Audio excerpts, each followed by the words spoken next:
everybody. How are we doing? Whoa, wow. That actually, y'all gave voice to that. That was wonderful. I also lecture and I sometimes just expect to see glazed look in people's eyes. But I suppose I should not be surprised because this conference has been incredibly rich. So thank you to all of the folks who have presented, and thanks for all of the people who are a part of this. Awesome. Well, we'll begin to close the doors and welcoming folks here and via Zoom and WebEx. This is part both of the Center for Psychological Humanities and Ethics lecture. So welcome to those of y'all joining us on that front. And of course, welcome to the people who have been journeying with us through the psychology and the other conference. I'll be giving some concluding remarks after this talk, trying to trace some of the thematic themes. As y'all can see, this coffee needs to kick in a little bit before I give concluding remarks, right? But some of the generative themes that have been emerging throughout the conference, I was dialoguing with David and some other colleagues. It's so interesting that we leave this conference with a couple different tracks, but with kind of an open invitation. How do you grapple with suffering? How do you grapple with meaning? How do you grapple with human potential? Especially in our disciplines that have been calcified, what can interdisciplinary dialogue open up so that we can see each other once more, so that we can see the human once more, so that we can better serve the other. And I have been tremendously touched by the dialogues that have come up. So I'll be sharing a little bit more thoughts about that. And of course, a warm thank you to the many people in our village that have made this possible. But most importantly, for now, I want to introduce us to our last but not the least keynote for our conference. She'll be speaking about gender transition between life and death. And I'll let her speak a little bit more to what that might mean. But I'm honored to introduce y'all to Patricia Gherovici, psychoanalyst in private practice. She is a recipient of the Sigourney Award for her clinical and scholarly work with Latinx and gender variant communities. She has written many books, including The Puerto Rican Syndrome, Please Select Your Gender, and Transgender Psychoanalysis. She is also a part of many scholarly articles and has edited with Manya Steenkolker and a couple of other folks as well. Most importantly, even from the brief minutes that I have shared with her, I have experienced her as a very warm and thoughtful presence, especially in this topic that I think a lot of us, it touches us in a particular way. So please share a warm welcome for our final keynote, Patricia Gherovici.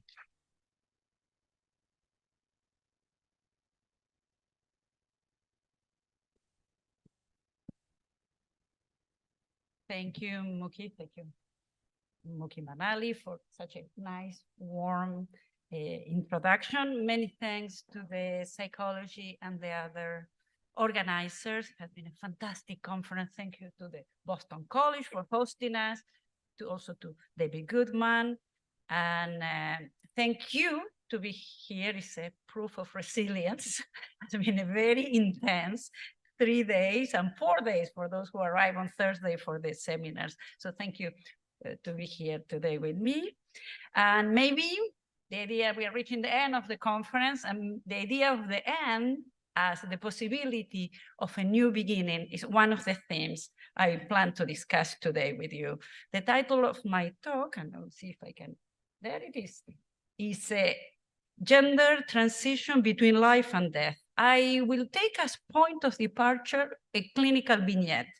Is the case, almost a case, in fact, is someone I saw only for one session, but that could illustrate in a very dramatic way the situation we are dealing with. I will tell you about Jude, a young teenager who claimed to be oppressed by gender. And comes to me after making a spectacular suicidal gesture. I want to explore in my talk today death more as a life force, a force that allows for a rebirth. Clinical work opens a path towards figuring out how to live with the death drive, which paradoxically renders life possible.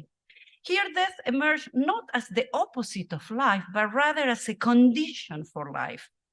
And this talk takes inspiration on a clinical meditation about the suicidal tendencies of adolescents who define themselves as lost in gender disorders, who find themselves in a trans identity. I will make also reference to a case of Freud, the so-called young homosexual woman, and most predominantly to my clinical experience, my work on trans identity as an act. It was a very desperate gesture, what brought Jude to me for this single consultation. Jude was a 19-year-old college student who had been rescued from the top of a bridge just as they were ready to jump into a Philadelphia river named Schuylkill. Here you have a site of the Schuylkill. The word, it comes from the Dutch, and it can be translated as Hidden Creek, but Schuylkill has ominous resonances. In English, one can hear kill, but also Schuylkill. In our only session, Jude, who is non-binary and uses the pronoun they, told me that by the time they had contacted me, they called me and we met only just 2 days later, the university had required them to return to their parents' home in California. They could not come back to the university until they were cured, which meant cure of their suicidal tendencies. But let's hear how Jude explained their situation in that single meeting. I'm going to start in the middle because I don't know where the beginning is yet. I'll give a little background first. I've been struggling with a lot of things. Basically, gender oppresses me. My issues, I'm trans, I'm chronically ill, suffering from Lyme disease. I'm disabled, I'm queer. My parents had a difficult childhood, my mother in particular. I don't think she really learned how to be a parent, even though as a child, she took care of 2 very young children, her siblings, when she was growing up.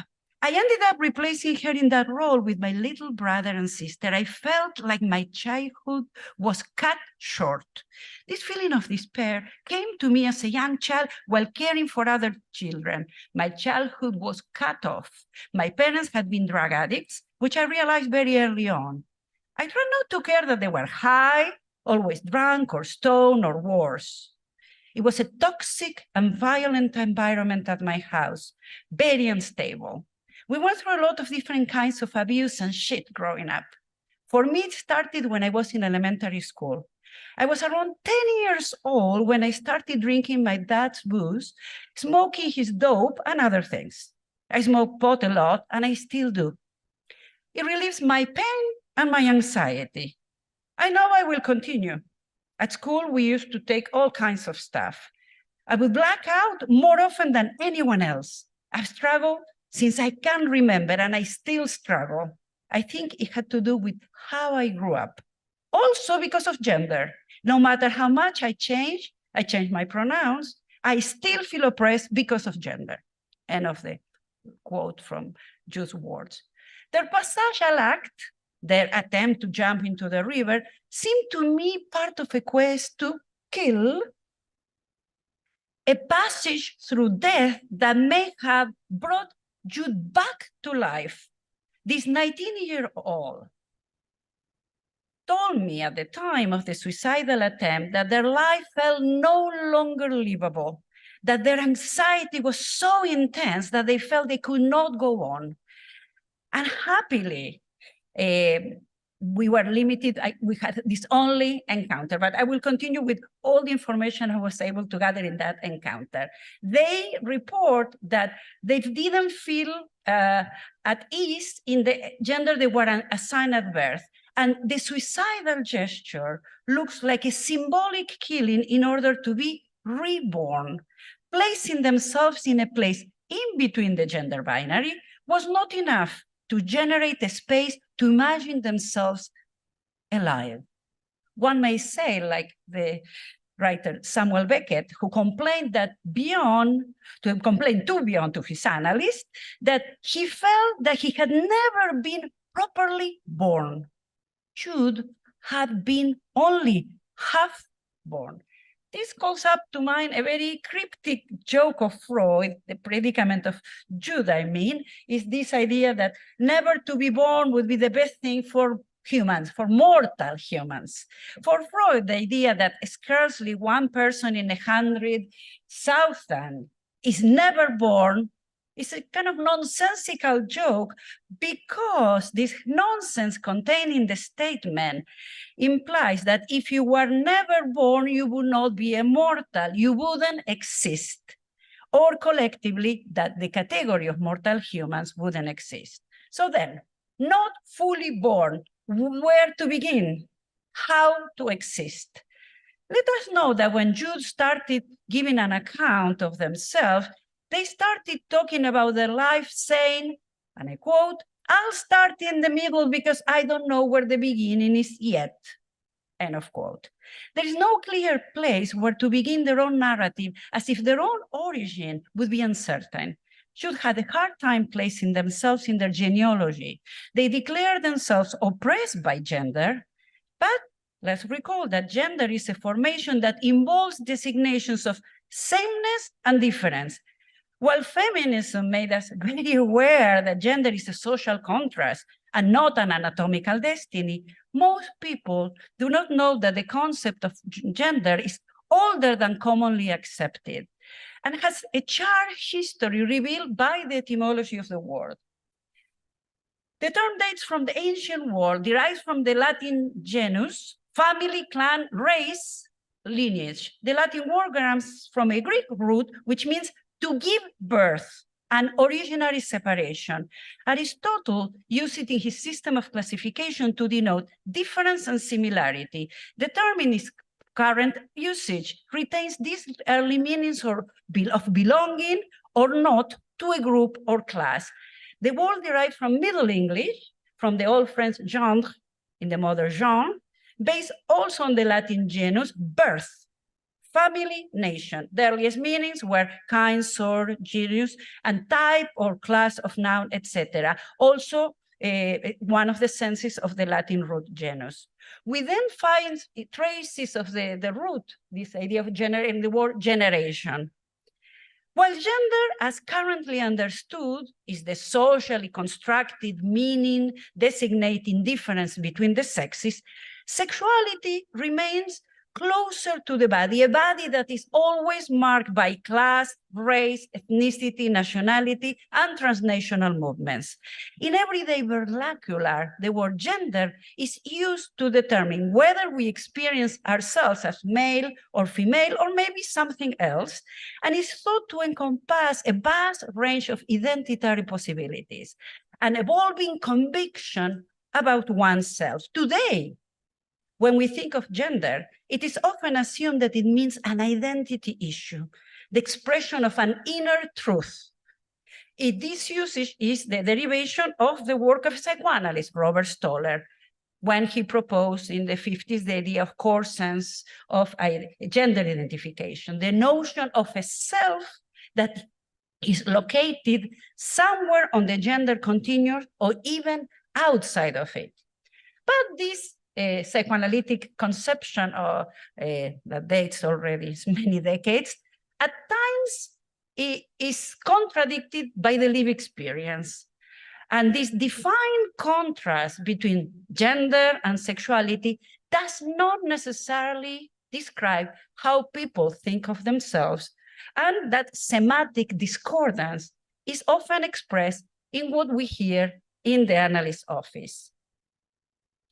in my experience in the late 90s, in my office in the barrio, I started hearing analytic complaints in my office of analysts who, in a way, did not reveal symptomatically the artificiality of this separation of gender identity and sexual orientation.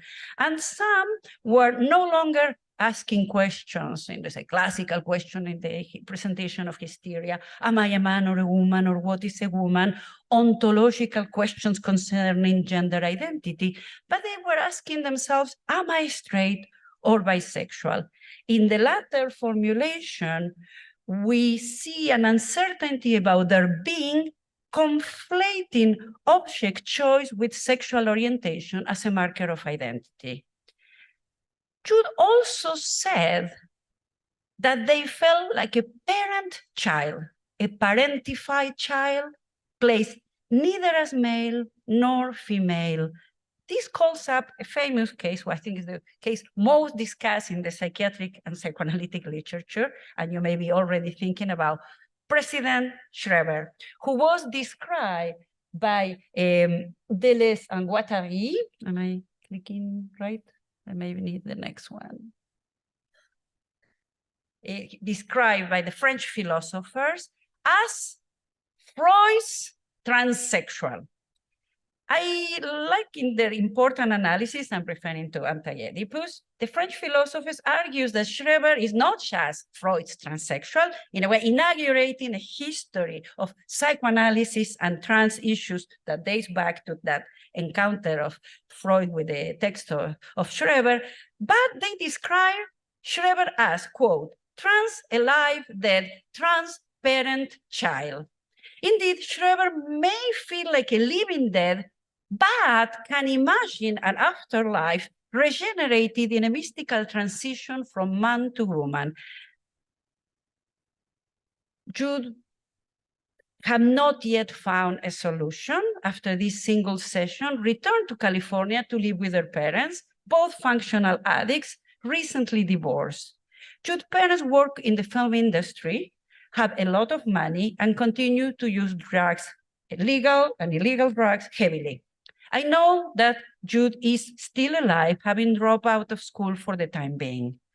I took this case very seriously because between 2013 and 2018, just 5 years, 14 students at the University of Pennsylvania, it's close to where I practice in Philadelphia, died by suicide.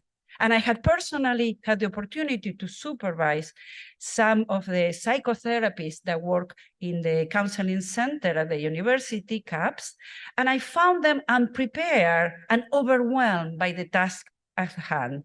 Facing this suicide crisis, the university hired a specialist, Dr. Gregory Ills, a new director known for his abilities to fight against student suicide. He had worked before at the counseling center at Cornell University for 15 years, came back to Penn, welcomed warmly, but 6 months after taking this challenging job as executive director of the Penn's Counseling and Psychological Service, CAPS, to everybody's surprise, on September 9th, 2019, committed himself suicide by throwing himself from a very centrally located building in central Philadelphia. And he was, paradoxically enough, known for his expertise in what he called resilience, which he described as a blend of defeated optimism. And I quote him, once your heart is broken, you have to make art with the pieces, end of broke. I mentioned this horrific story because I want to address face-to-face the issue of death in my experience with self-identified trans analysts. For them, I found out that the key is not so much gender fluidity, but it is the transition presents itself as an issue of life and death. And this is something I hear a lot from trans-identified analysts, and I'm here quoting one in particular, is if I would not have transition, I would have killed myself. Therefore, what we see is that the transition is a way of finding a form of existing, a way out and back to life. This is something that Jennifer Boylan writes in She's Not There, A Life in Two Genders. The trans experience, contrary to how it is often presented in the media, in the cultural context, the trans experience is, quote, emphatically not a lifestyle any more than being male or female is a lifestyle, end quote. This is my mere contention. Being trans is not an experience of having, but a strategy of being. As my clinical experience has taught me, transitioning is more often than not a matter of life or death. It starts with the body. One could generalize these experiences. The body seems to be the only place one cannot live. We are all trapped in our mortal bodies, an embodiment that incorporates death. Freud avoided the trap of having to choose between anatomy and social convention. For psychoanalysis, sex is never a natural event, nor can it be reduced to a discursive construction. The alternative of sex or gender, please, the next one, I seem to be getting along with you. So we see that neither the solution of biological essentialism or social constructivism can resolve this problem posed by what in psychoanalysis we call sexual difference. Can you go to the next?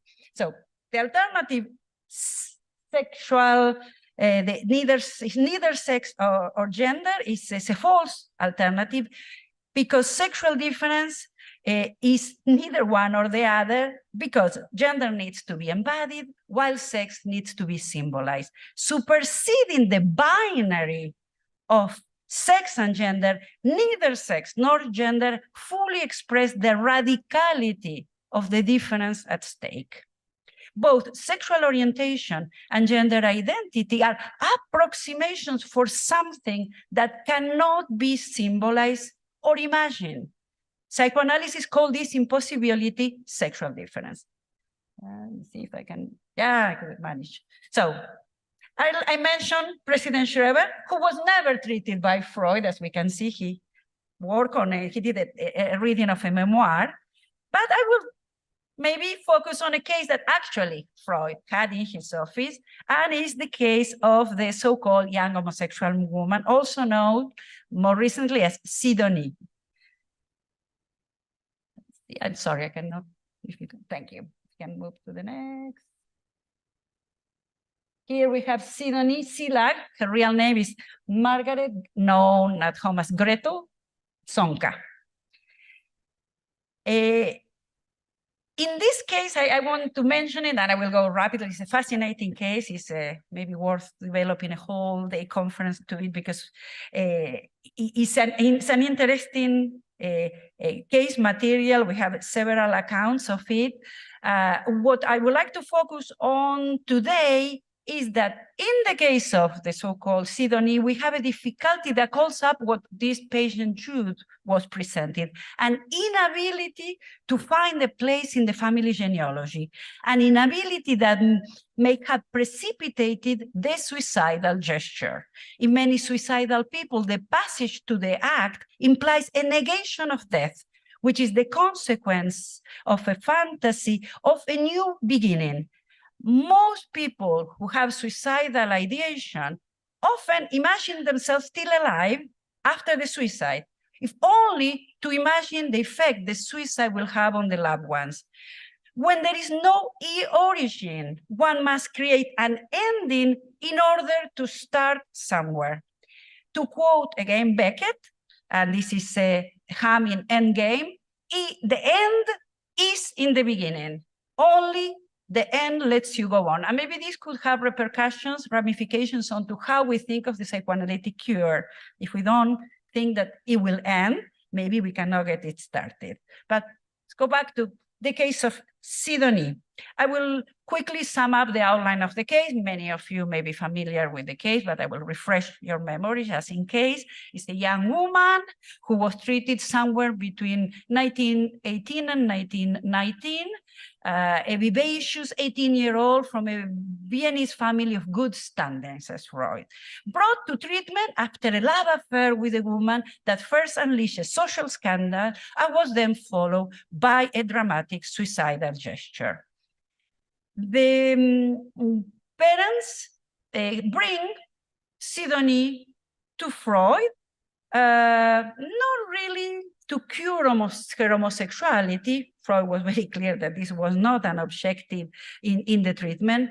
For Freud, homosexuality was not pathological, was a sexual orientation as contingent as heterosexuality, but was more complicated because herself, Sidonie, was, according to Freud, someone, quote, who had never been neurotic and came to the analysis without even one hysterical symptom. So what was the problem? Next slide. Here's the problem. Sidonie was in love with this older lady, and I will make a test. How old do you think she is? She was at the time. The older lady. Sidonie was 18, was a teenager, we would say today. 28, you know the case, 28 years old. So the older woman who, in spite of her distinguished name, was nothing but a cocotte, was someone that today we will call her polyamorous, was in an open relation, living with a married couple, and have a life maybe ahead of her time. But in the context of the very stiff upper-class Viennese society, she had a terrible reputation and defined the societal and, most importantly, the parental prohibitions. Sidonie continued the relationship with her until one day, according to the case, where Freud wrote about, she's walking on the street and with arms in arms with a lady. We could maybe move to another one. We have a most flattering picture of the lady. There we can understand Sidonie falling in love.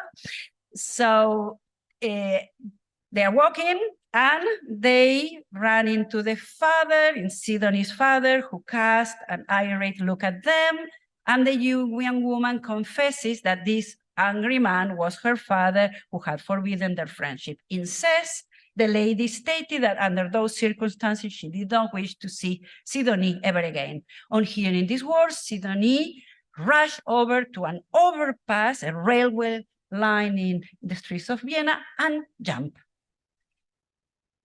She was happily alive after the suicidal gesture, but quite badly injured. It was a serious attempt, and she survived it, but happily with little permanent damage, but had nevertheless to spend several months in bed recovering. And Freud took this suicidal gesture very seriously. When, I'm going to move to that here, thank you. When Lacan reopened the case of the so-called young homosexual woman, he focused on one thing that he called his only invention, that of the object that causes desire, the one he designated with the letter A. This object emerged with brutal force in the suicidal attempt.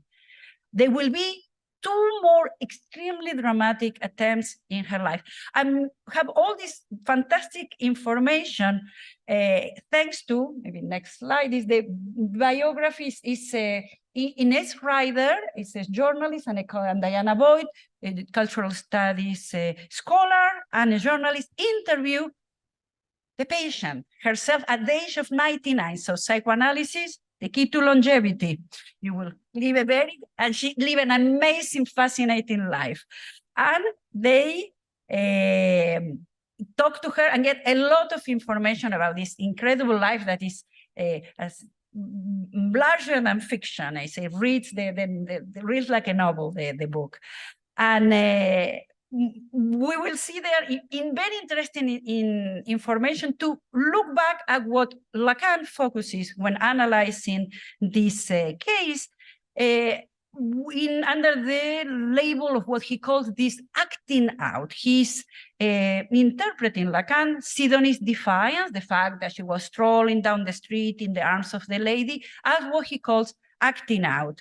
And he describes an acting out as something when things are offered to be seen.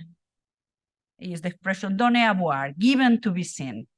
According to Freud, the suicidal attempt took place immediately after encountering her father's angry gaze, which led to the lady's rejection. But in the biography, the story is very different. And there we see that the story that Sidonie accounts is that the two women are walking and they see the father at a distance, about a block away. And Sidonie, taken by surprise and panic, runs, like jolts out the street and flees from the arms of the lady. She returns a few minutes later and the father is already gone, but she doesn't really know if he saw her. He may have taken the trolley he was waiting for. So in this version given by the biography, Sidonie's father does not even see the daughter, and it's the lady who witnessed the whole scene. So this difference introduced by the biography is quite important because there the precipitating factor for the suicide would have been the lady's reproach that the young woman was not seriously in love if she could run like that and hide from the father. In this version, the father is not seen. And this is, I think, the key. We can trust that the most likely the father actually saw, because the father went to consult Freud first, and the divergence of the account is that Freud is telling us the story he heard from the father and not the story as told by Sidonie. So nevertheless, the way we hear the story from Sidonie gives to suicide more poignancy, because whereas Freud describes a disapproving, angry paternal gaze that triggers the suicidal gesture, Sidonie placed the father at the end of the street talking to a colleague, looking elsewhere, and then immediately taking the tramway. Afraid of being seen, Sidonie runs away from the lady to hide even before noticing that the father has left. She was not sure whether or not she saw her. So the father's furious gaze that Freud describes had never been seen by Sidonie. According to the biography, he was too far away to discern them. So by throwing herself onto the track, Sidonie is doing three things at once. She's killing the imaginary gaze of the father that she had interiorized. She's describing a symbolic father by her possible death, since the dead father is the symbolic father. Freud would say that the only good father is the dead one. And this is the father with whom she identifies. And she acts out in the real, the absolute seriousness of her love and affection for the lady. Thus, Sidonie's uncertainty regarding whether her father had seen her or not ends up disclosing an object, the gaze, in all its importance. Symptomatically, the privileged position of the gaze as object A reappeared in Freud's farewell to Sidonie at the end of the treatment. He told her, and I quote, "You have very cunning eyes. I would not like to find myself later in life as your enemy." End of quote. So Freud concludes his description of Sidonie with a pronounced masculinity complex and makes a declaration. She was, in fact, a feminist. That's a contagious disease, beware. It is quite striking that Freud qualifies Sidonie's reputation of men and challenge of masculinity authority as ideology. Some women, like the famous Anna Oberta Pappenheim, reinventing themselves by feminism. Anna's transformations from famous case study into women's rights activists is quite admirable. But yet, Sidonie's trying to change the social condition of women was probably a very high stakes battle. As Adrienne Harris notes, she was clearly at a disadvantage. She notes, quote from Harris, if she was in fact a feminist, She was a feminist quite without the support of feminism, end quote. The information one gathered from the biography confirmed that if she was touched by feminism, she was not truly transformed. We see her always as a willing captive of her father's approval, with no indication of a desire to fight and challenge her own dependence, social status, or fears. Freud reacting to his own prejudice, dealing with Sidonie's same-sex love for an older woman?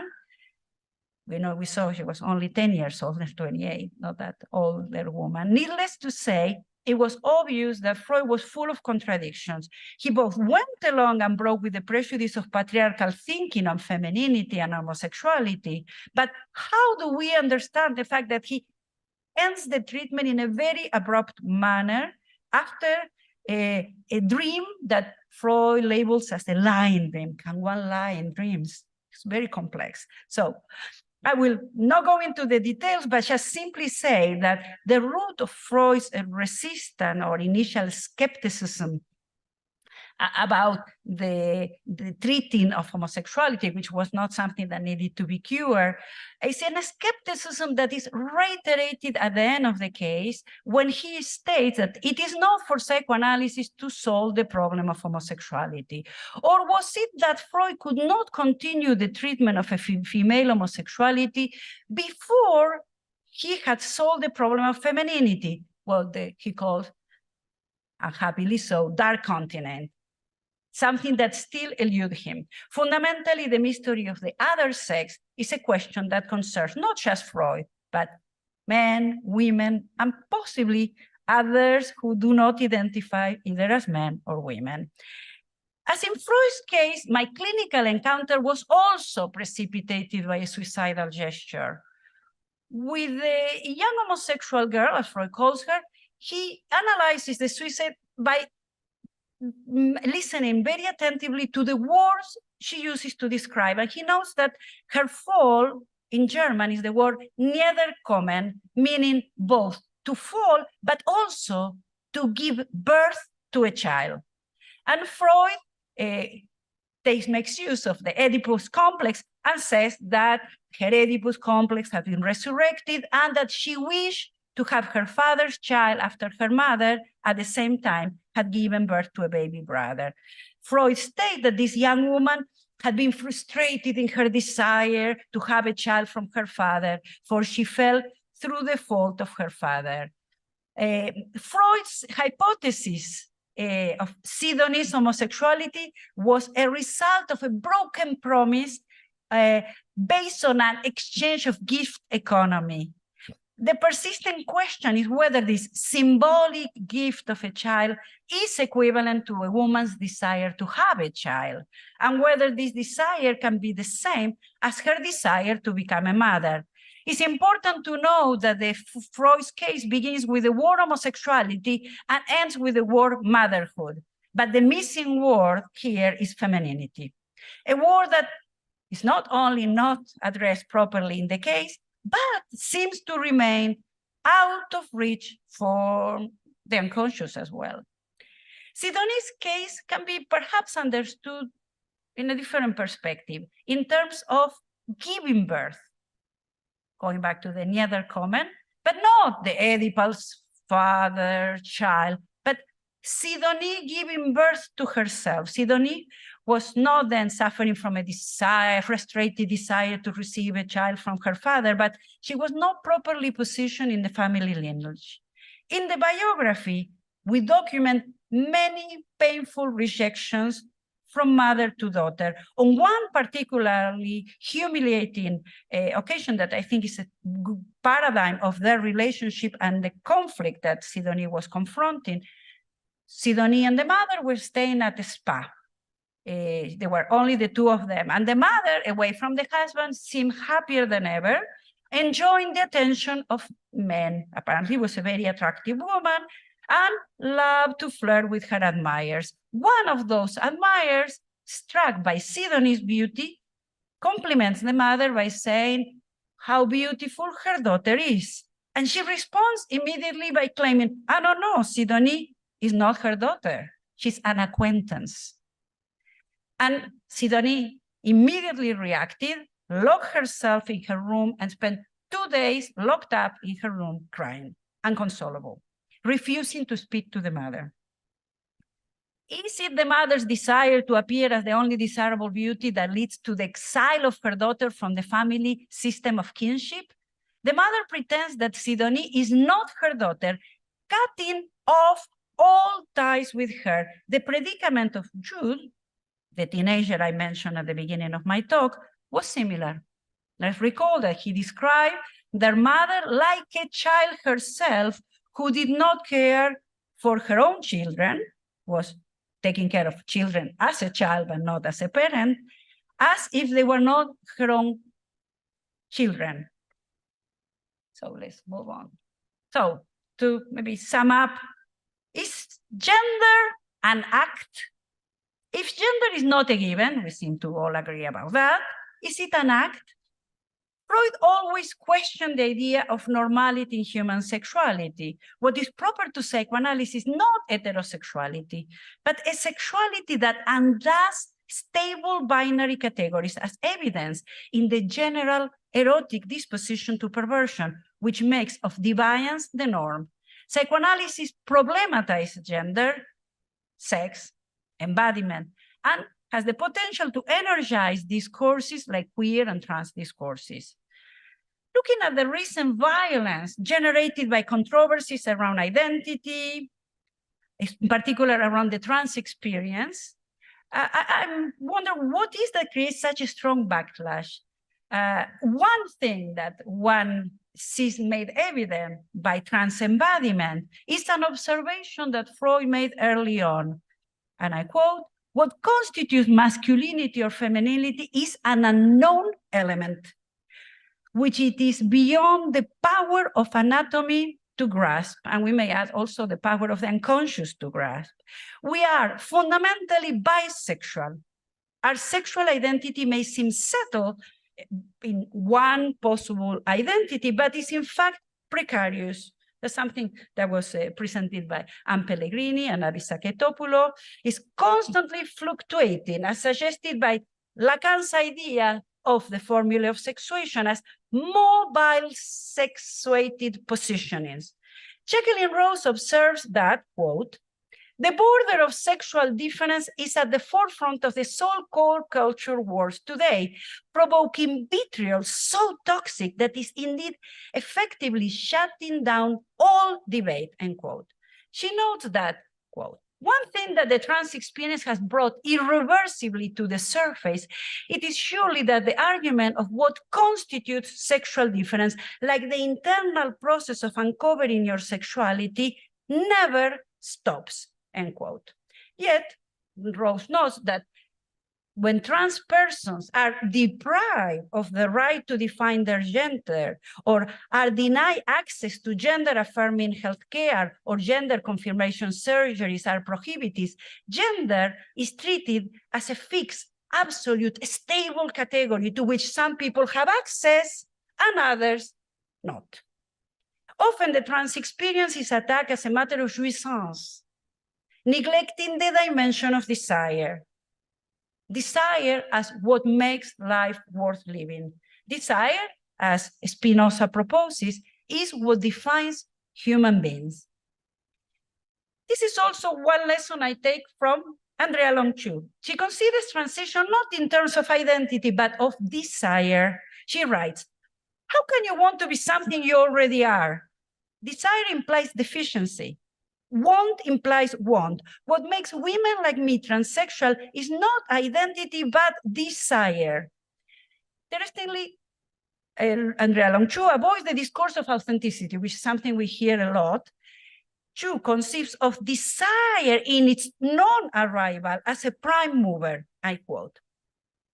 "Trans women want things too. The deposits of our desires run as deep and as fine as any," end quote. And she writes in one chapter of Females that all the ways we try to engage it, hide from it, ignore it, indelibly shape us.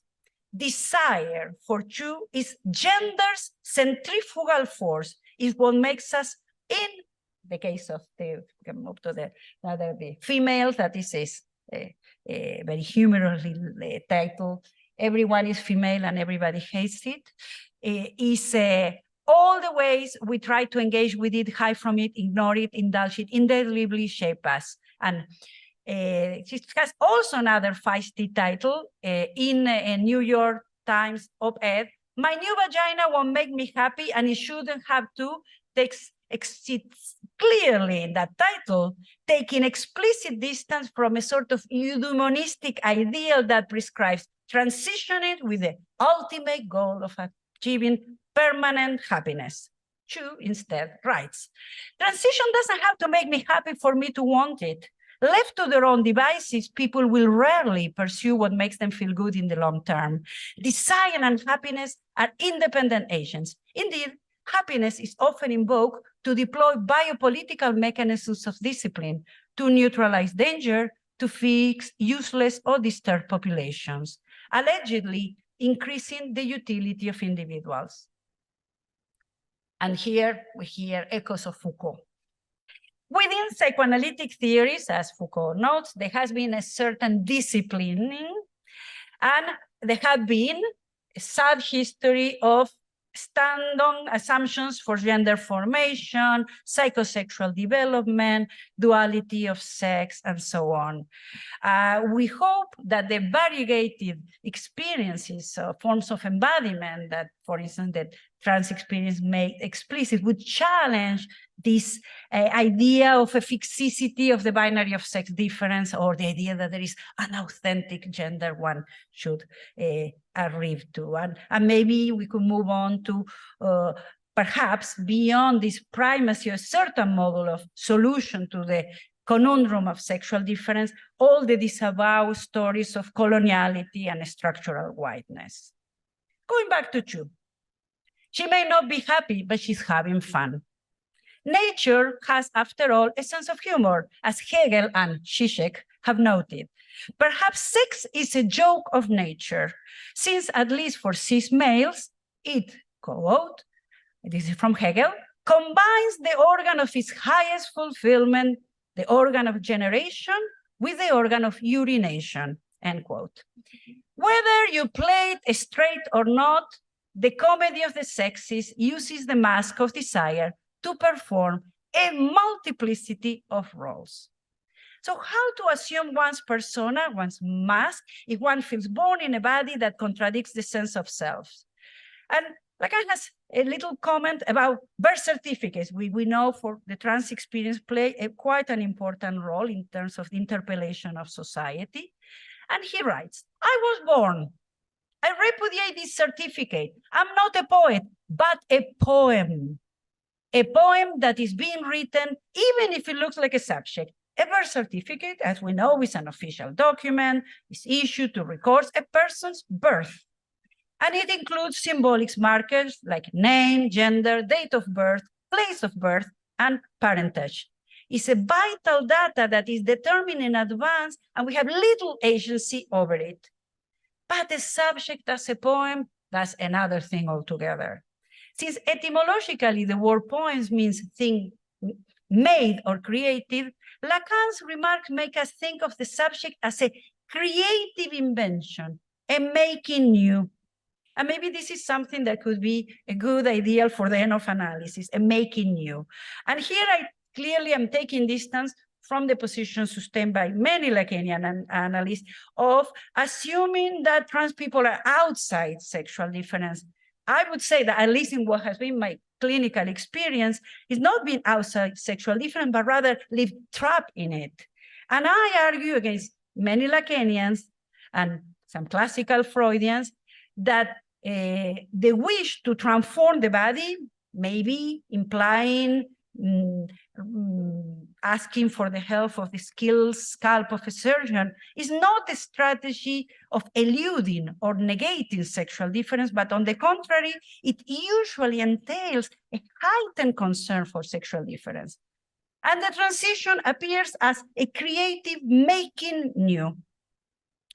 Clearly, we cannot consider gender incongruence as a pathology. It's not in itself any type of pathology. So sex realignment is not a cure or a treatment because there is nothing to treat or cure. I take distance from the pathologizing position, historically maintained by psychoanalysis in general.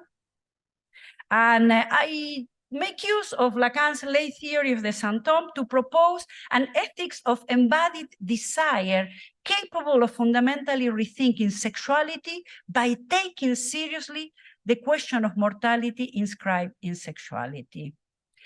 So by the way of the symptom, I can maybe think also of embodiment, not just for trans people, but for cis people. So with this, I will conclude with the idea of death and rebirth.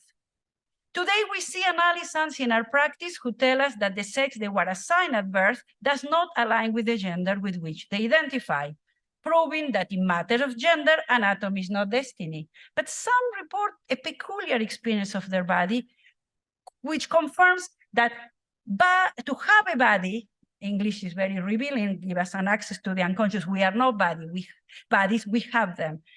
Assuming a body is a process of transformation, at times between genders, at times against societal norms, but in any case, it requires an element of invention, a creation. And this is where I find echoes of Lacan's lay theory of the symptom that leads me to state that gender is passing, provided that we hear in passing a renewed confrontation with death. The sentence in the third person, X has passed, can mean both that X is dead or that X has succeeded in achieving recognition in their gender. On this view, sex has to move from being seen as a verifiable anatomical fact, a truth located somewhere maybe between the legs or higher up between the ears, but instead as a postulation about the face. When we run into a stranger on the street, we make a gender attribution based on the face.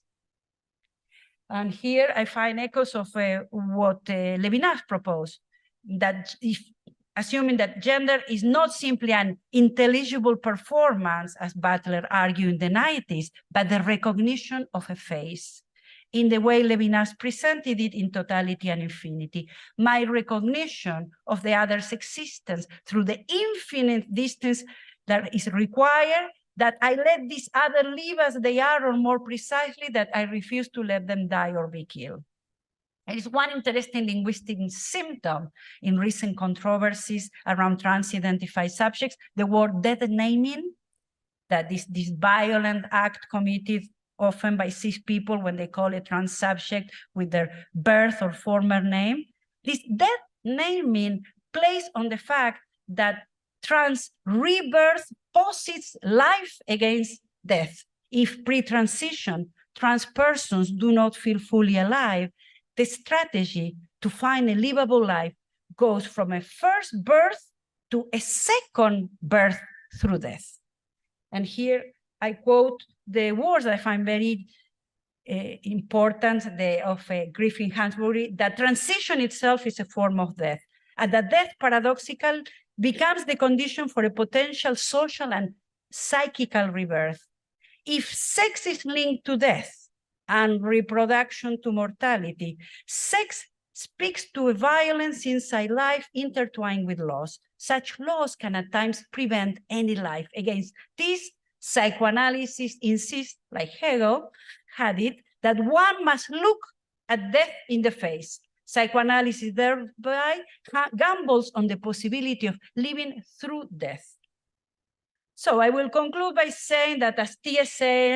wrote in The Journey of the Magi, I should be glad of another death, the bodily transformation, the choice of a different gender from the gender assigned at birth, become an act of creation, a renaissance that makes life livable.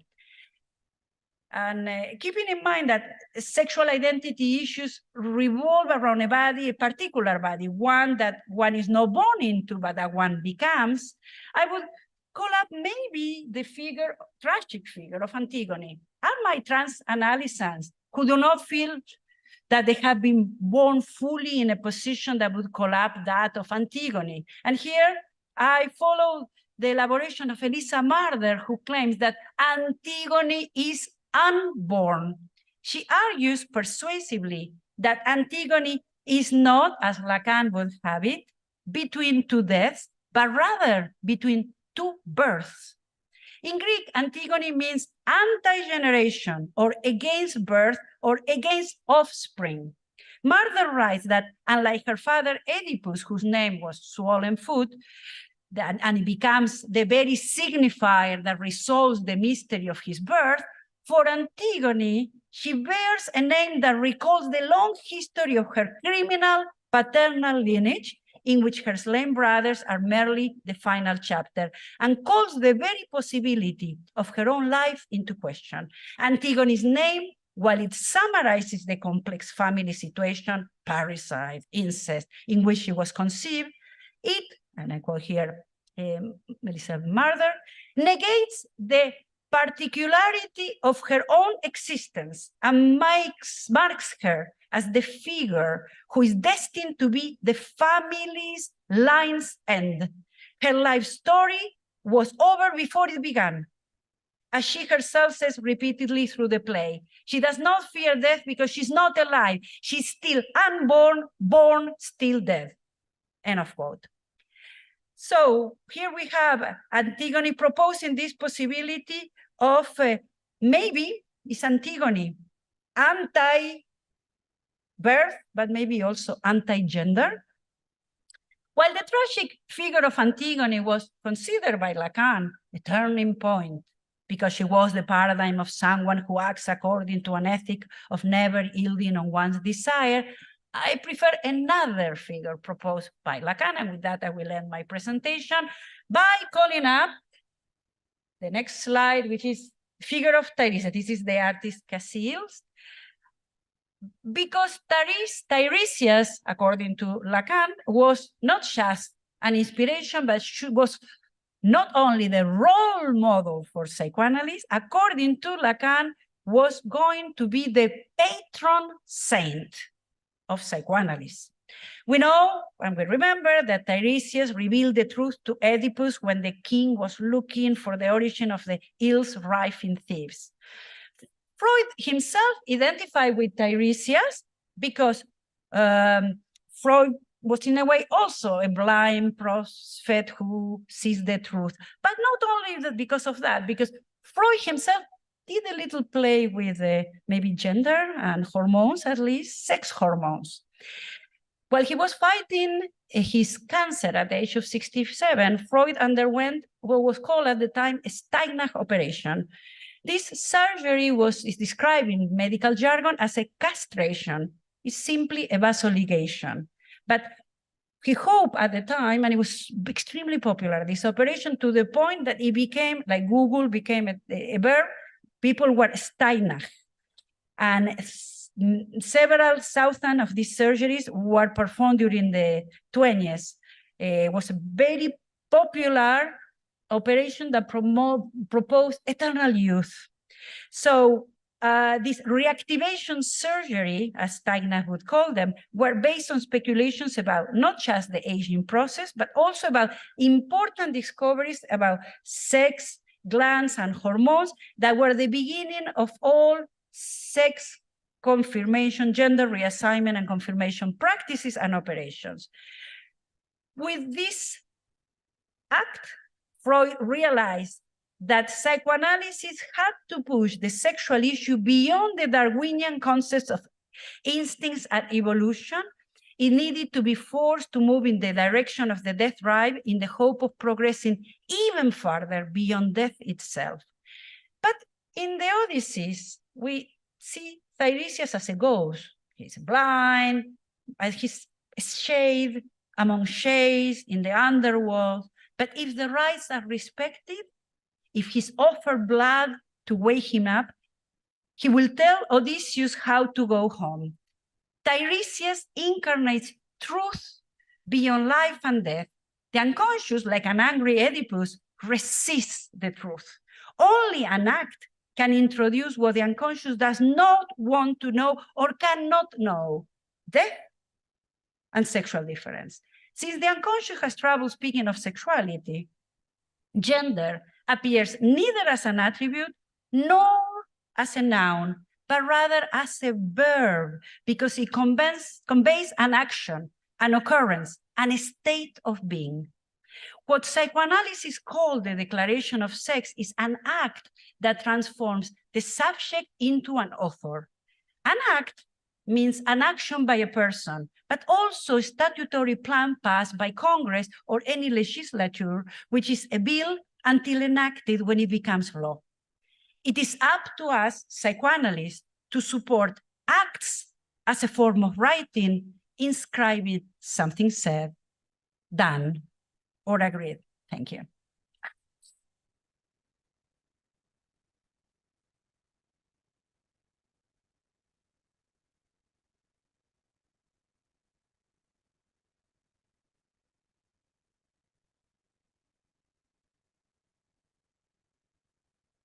Wow.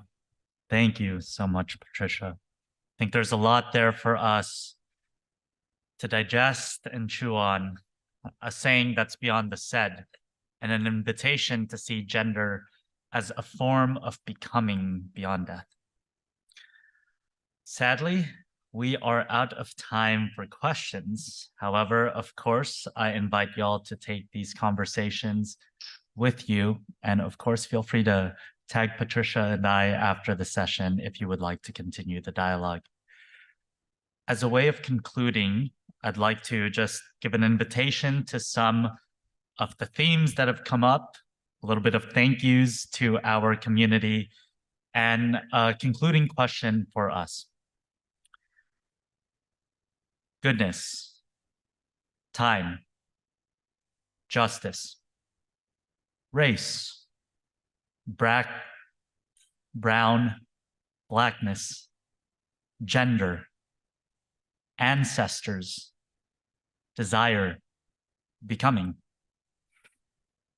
In our Friday sessions, we were invited to grapple with the question of the good life, helping problematize what do we actually mean by the good life through social psychology and neuroscience, but also through a lens of woundedness. Perhaps part of our anthropology can be invited to think about this as part of what it means to be human. In our plenaries, we engaged both with racial rage and Christian nationalism, two themes that we invite not to talk about in the Thanksgiving table, both of politics and of religion. What might this mean for our social discourses as we see how it shapes our thoughts and our beliefs as we encounter the other? In our next set of invited, we talked about dreams, the Lacanian real, and perhaps an invitation not to foreclose the translation and give meaning, but to continue to problematize, to continue to allow the unconscious to keep dreaming, to keep being curious, as we become curious about the different ways of time, of diachrony, of being off the clock, of walking with people, not in synchrony, not to indict them with our 50-minute sessions, an eye on the clock and an eye on our patient, but to receive them in their fullness. In the concluding keynote, we were invited to think about care, the narratives of resilience, but also of enduring. Rather than seeing ourselves as an elastic band, what might that mean for it to be brittle and to break, and to allow that to be part of what it means to be human, to care for others to the point of the ways it breaks our own hearts. On Saturday, we were invited, as Patricia noted, into powerful discussions about gender without identity, problematizing our understanding of this thing that we think might be binary, but beyond transitioning and retransitioning and retransitioning and becoming. What if we think of this as a process rather than something fixed? Psychoanalysis, the invitation into the therapon of ritual doubles as we walk with our patients into the battle of what life is inviting them towards. Decolonial practices, seeing the ways that even the ways we ask questions might be indicting some sort of colonial into the room of folks we work with, of the ways we might silence genocides by the stories that we tell, even if whatever we call the day tomorrow, an invitation to memorialize or to turn a blind eye to. And through poetry in the evening, an expression perhaps of the real, of things that cannot be translated but shown. For those who joined us, what were the visceral things coming up to you as we invite you to these questions? And of course, the poster session with plenty of bread and wine for us to dialogue about these things. And today we come to the weary end of our journey on Sunday, an invitation this morning to continue with the expression of art and politics. Even Aristotle notes that the good is towards to kalon, which is usually translated as noble. It actually means towards the beautiful. It's an aesthetic argument. What does it mean for us to pave through the guns and turn it through shovels to plant new life? Reflections of walking with Fanon, Freud, Levinas, but also the ways that our siblings, our citizens look upon us as we walk upon the strange land. What does it mean to wander with our ancestors and to wander those not like us? What is the life worth living? What matters most? Have we lost language in our society as we teach our students to grapple with these questions, or are degrees merely instrumental uses for them to be employed? And our emotions, what are the ways that emotions, even from the ancients, are ways that we categorize but also problematize what we journey towards in spiritual conversations? And last but not the least, gender. Is this an act? What does it mean to give birth to oneself? Thank you, Patricia, for sharing Sidonie's and Jude's stories and many others who are implicated in these questions. Even Freud notes, cornerstone to this conference of psychoanalysts and psychotherapists, gender is beyond anatomy. What might it mean to treat this as a precarious, constantly fluctuating thing rather than a fixed and stable category, rather than treating it for something to be controlled forcefully? What might it mean to walk with folks and allow them to continue to become? As the quote notes, I am not a boy, but a poem. What might that mean for the people that we walk with? As we walk with them through transitions and translations, through death and through life. We invite y'all into this journey beyond this conference. Thank you each for becoming here with us. We hope that this conference has disturbed you enough to walk back to places not in the same way that you came. Before I give the final questions, get ready for a lot of clapping. Thank you so much to Patricia for your wonderful keynote for us. Thank you.